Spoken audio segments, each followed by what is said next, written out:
Social మీడియాలో ప్రోత్సహిస్తున్న ముఠాను arrest చేశామని cyber crime DCP Saisri మీడియాకు చెప్పారు.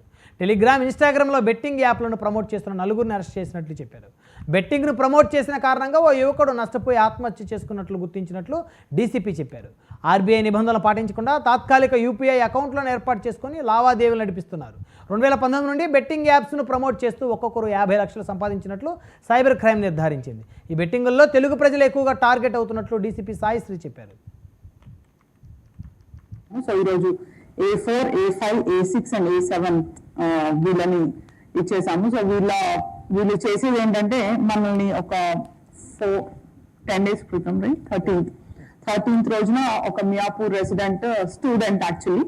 సో స్టూడెంట్ వచ్చి తను బయట చదువుకున్నాడు, బయట దేశాల్లో చదువుకున్నాడు, and then he lost his money for the betting అని చెప్పి మనకి కంప్లైంట్ ఇవ్వడం జరిగింది.